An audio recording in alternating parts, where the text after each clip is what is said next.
Assalamualaikum warahmatullahi wabarakatuh.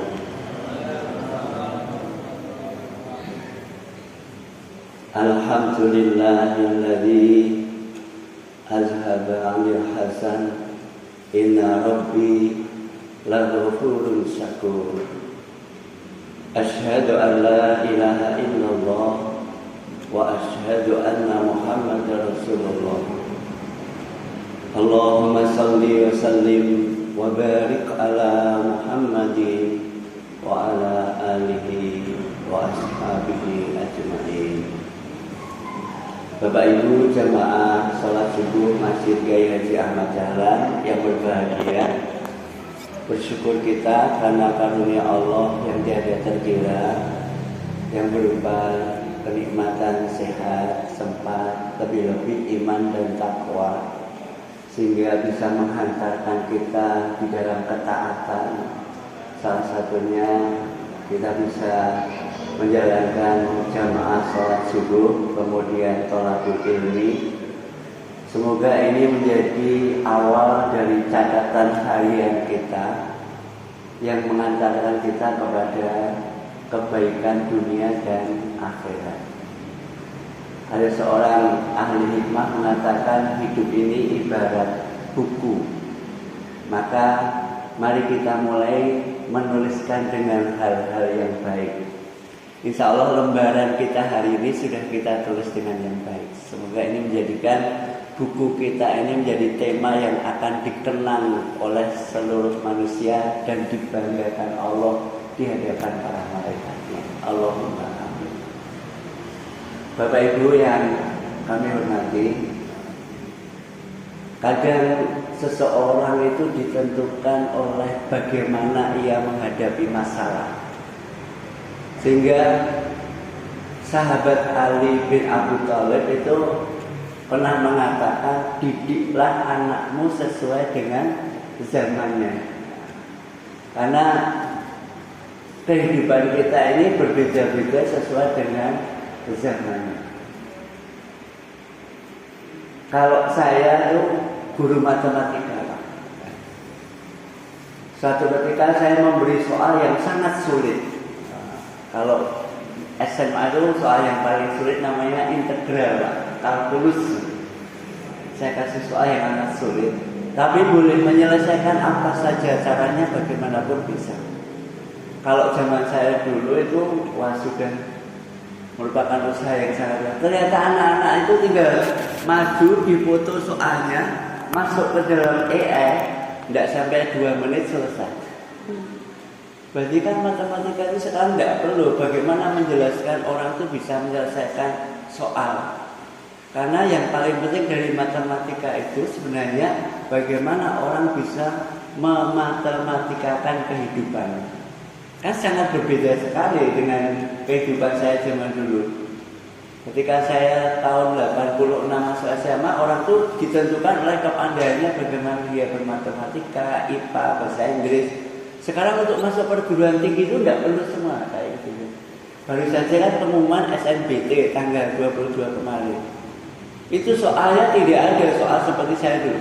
Kalau jurusan IPA itu ada matematika, bahasa Indonesia, bahasa Inggris, IPA, fisika, kimia, biologi, dan IPA terpadu. Sekarang tidak, hanya 2 soalnya, yaitu kemampuan analisa literasi dan analisa numerasi. Karena memang kekomplekan masalah sekarang itu luar biasa, ya. Sehingga sampai-sampai Allah sebenarnya berpesan pada kita ya dalam surat An-Nisa ayat yang ke-9. A'udzubillahi minasyaitonirrajim. Bismillahirrahmanirrahim. Wal yakhsal ladzina law taraku min khalfihi dzurriyyatan dhi'afa khafu 'alaihim fayattaqullaha wa yaqulu qawlan sadida. Shadaqallahu adzim. Hendaklah kita itu takut meninggalkan generasi yang lemah. Yang lemah ini ya lemah dalam menghadapi masalah terutama. Kalau sekarang orang itu analisa numerasinya, analisa literasinya tidak mantap, maka bisa saja orang itu menghadapi masalah yang sebenarnya sepele, tapi menjadikan dia itu runyam, bukan menyelesaikan tapi malah menjadi masalah itu berkembang jadi hal yang mungkin bisa membahayakan. Kita sering melihat di media sosial orang hanya cekcok, ejek-ejekan, akhirnya berbuntut saling bunuh.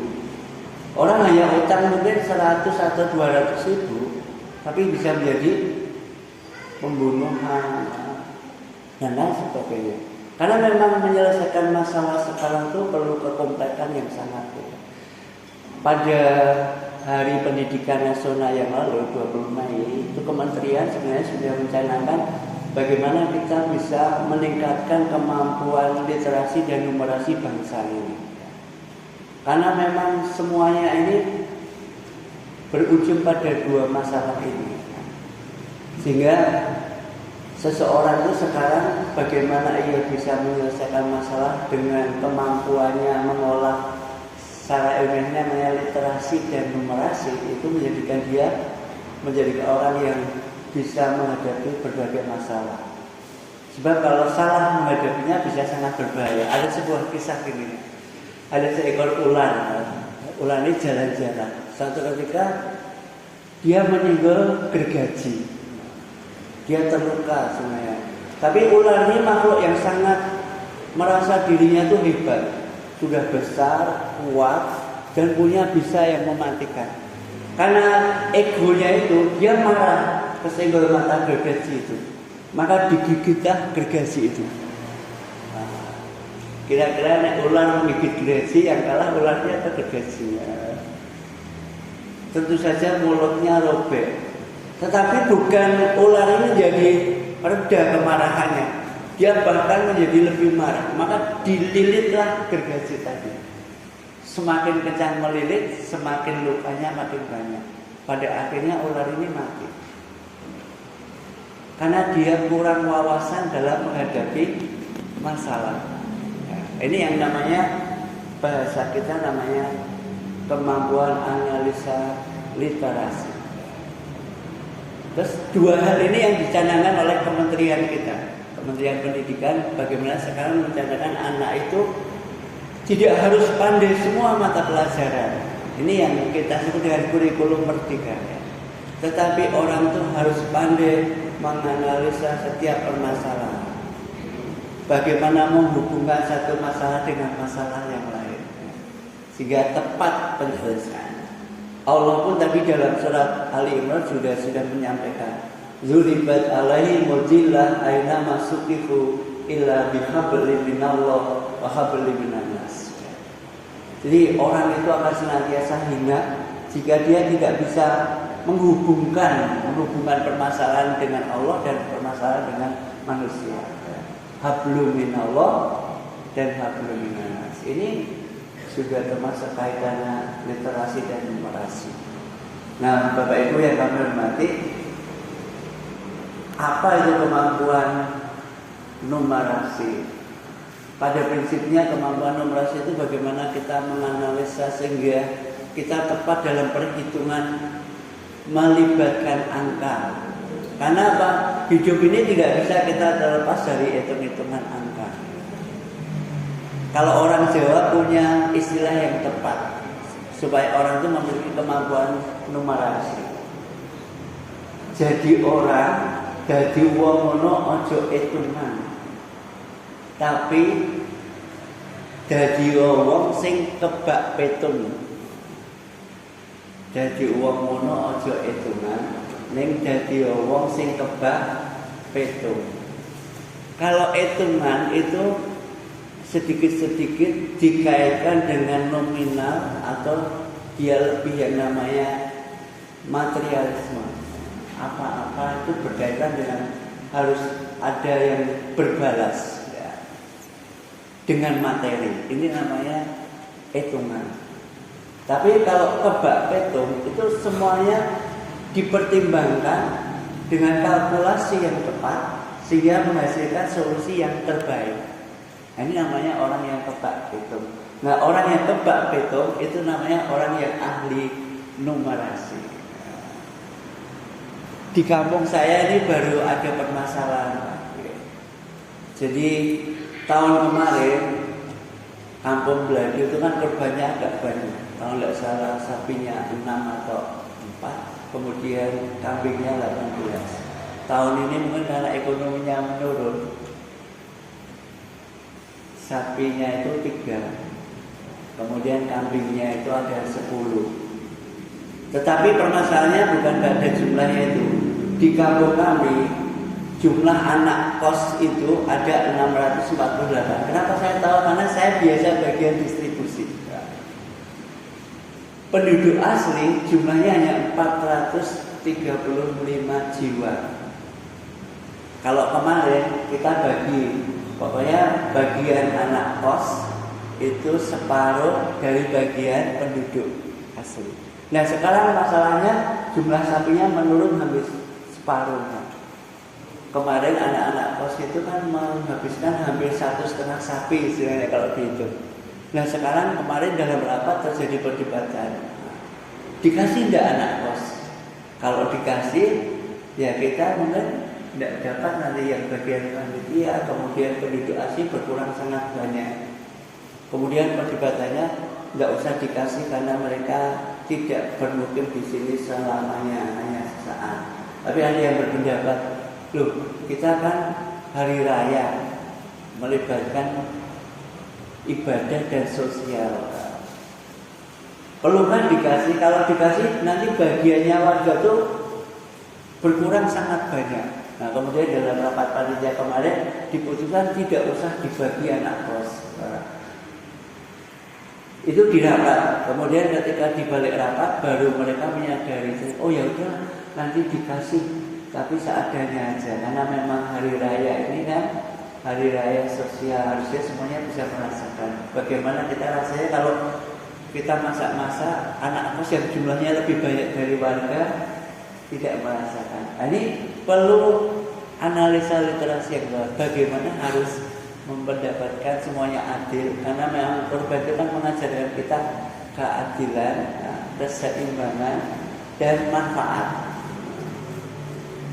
Siapa yang harus kita bagi? Kalau dalam Al-Quran, dalam surah Al-Hajj jelas yang pertama fakir, miskin, orang yang meminta, dan orang yang tidak meminta. Nah, makanya perlu ketika kita sudah bisa meluaskan pandangan kita dalam satu masalah, nah, ini namanya kita sudah berlibat dalam analisa literasi dan numerasi. Numerasinya perhitungan-perhitungannya, nah literasinya adalah kondisi sosial, masyarakat dan sebagainya.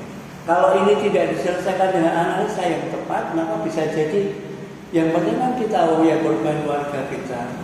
Seperti keputusan rapat pertama. Sehingga ketika kemarin hari Jumatan, kemudian ada rapat amil berkumpul, baru kita luruskan. Karena kan permintaan warga itu mungkin mendapatkan lebih banyak. Yang lain tidak dapat, tidak apa-apa. Nah, ketika habis Jumatan, kumpul lagi, akhirnya ya udah besok kita bagi seadanya. Nah ini perlu melibatkan semuanya tadi. Maka kalau Allah saja mengatakan Zuhibat alaihi murdilah aina masukihu ila bihablin minallah wa minan nas. Kalau kita itu tidak bisa melibatkan hubungan kita pada Allah dan hubungan kita pada sesama maka senantiasa kita dalam berada kehinaan. Aina masukihu, dimanapun kamu berada. Nah, Bapak Ibu yang kami hormati, ini pentingnya analisa numerasi. Yang kedua, analisa literasi. Sebenarnya literasi itu dibagi banyak sekali.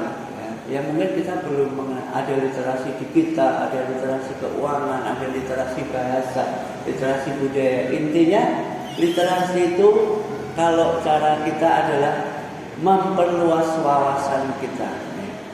Kalau orang Jawa itu kalau ada orang kok masalahnya tidak selesai, orang Jawa ngarani le piknik kurang adoh. Itu artinya wawasannya kurang luas. Memang kita memang disuruh kalau perlu cari wawasan itu sampai ke seluruh dunia, menelusuri bumi. Kalau kita lihat misalkan ketika banyak pengalamannya, insya Allah akan banyak hal yang bisa kita manfaatkan demi kebaikan. Sehingga ada pepatah yang mengatakan pengalaman adalah guru yang terbaik. Semakin luas pengalaman kita, semakin insya Allah mudah kita menghadapi berbagai masalah. Ini yang namanya kemampuan literasi, ya. Memperluas wawasan. Bapak Ibu yang kami hormati, maka dari zaman dulu sebenarnya kita itu sudah diperintahkan untuk menjelajahi bumi dimanapun kita berada, ya. Dan bahkan Rasulullah itu adalah keturunan orang-orang yang suka melakukan perjalanan, sehingga diabadikan dalam surat, ya, dalam surat Al-Quraisy. Quraisy sendiri itu adalah nama moyangnya Rasulullah, ya, Al-Qusay. Qusay itu artinya orang yang suka melakukan perjalanan. Muhammad bin Abdullah bin Abdul Muttalib dan menerusnya sampai ke Qusay, sehingga keturunannya dinamakan Quraisy. Allah mengatakan li'ilafi Quraisy ilafihim rihlah. Rihlah itu melakukan perjalanan. Sita iwasai, kalau musim panas ke Syam, kalau musim dingin ke Yaman. Sudah antar supaya kita memiliki wawasan yang sangat luas. Sehingga sebenarnya kalau ular tadi memiliki wawasan yang luas, oh ini saya ada masalah diejek tetangga misalkan, kemudian kita bisa Allah diejek tinggal saja, maka selamat ular tadi, ya. Tapi karena merasa egonya terlalu tinggi, merasa dia orang yang paling kuat, sehingga orang yang mengejek itu dilawannya. Tapi dia tidak tahu, mungkin tetangganya lebih kuat, ya, seperti ular tadi. Karena memang seseorang yang memiliki kemampuan analisa literasi dan numerasi yang baik itu akan menjadikan dia orang yang baik. Orang yang pandai memperhitungkan sesuatu dengan kemampuan yang numerasi pas, itu bahasa kita itu pasti akan menjadi orang yang bersyukur. Kemampuan numerasi seorang puncaknya adalah rasa syukur.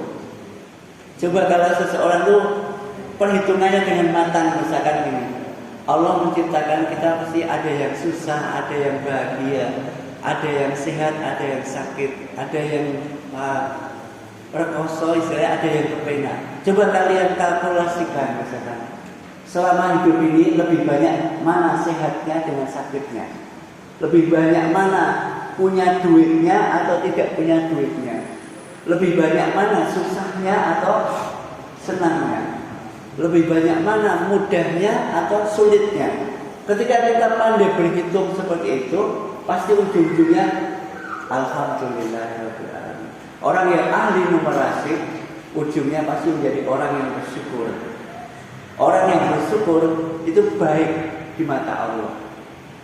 Nah, maka tidak mungkin Allah ciptakan semuanya ini membuat kita menderita, membuat kita tidak bahagia. Semuanya ini diciptakan untuk kita menjadi orang yang terbaik. Nah, kalau orang seperti ini perhitungannya benar, insya Allah dia menjadi orang yang bersyukur. Tidak ada sesuatu yang tidak kita syukuri. Andai kata kita misalnya dikasih sakit, misalkan sakit jantung, kemudian kita pikir hanya sakit kita saja, kita seolah-olah seumur hidup ini menderita terus. Tapi kita kan tidak pernah berpikir, oh yang sakit cuma jantung saya saja, paru-paru saya baik, ginjal saya baik, otak saya baik, masih bisa berpikir, masih bisa.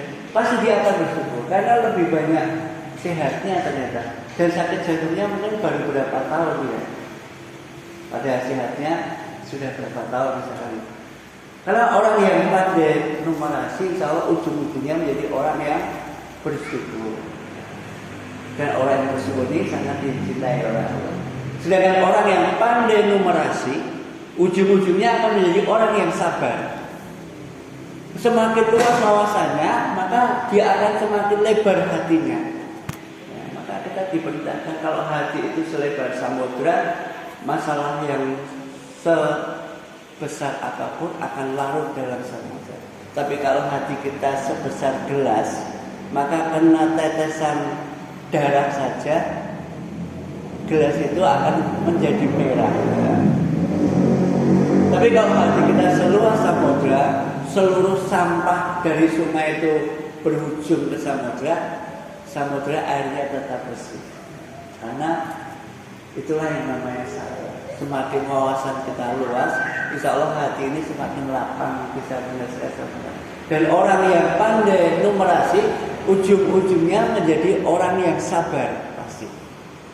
Maka ini yang dikatakan oleh Rasulullah, ajaba lil amril mu'minin. Aku sangat heran dengan urusan orang mukmin. Kalau dia diberi musibah, diberi masalah, dia sabar, dan sabar menjadi kecintaan Allah. Innallaha ma'as sabirin. Tapi kalau dia diberi kenikmatan, diberi hidup yang enak, dia syukur. Dan syukur ini mengantarkan seseorang pada kecintaan Allah. La in syakartum la azidannakum wa la in kafartum inna azabi lasyadid. Nah, demikian mari kita tanamkan pada anak kita bahwa kemampuan literasi, numerasi, bagaimana yang dicanangkan oleh pemerintah melalui Menteri Pendidikan itu kita sampaikan kepada anak bahwa seseorang itu harus memperluas wawasan, ya, menambah bagaimana kita menganalisa, menghubungkan bagaimana dunia dan akhirat supaya kita tidak senantiasa dalam kehinaan. Mungkin itu yang bisa kami sampaikan sebagaimana tema yang saya tulis, yaitu meningkatkan kemampuan literasi dan numerasi. Semoga ini bisa menjadikan bekal kita untuk menghadapi dunia yang semakin cepat berubah, semakin cepat sesuatu itu mendatangi kita.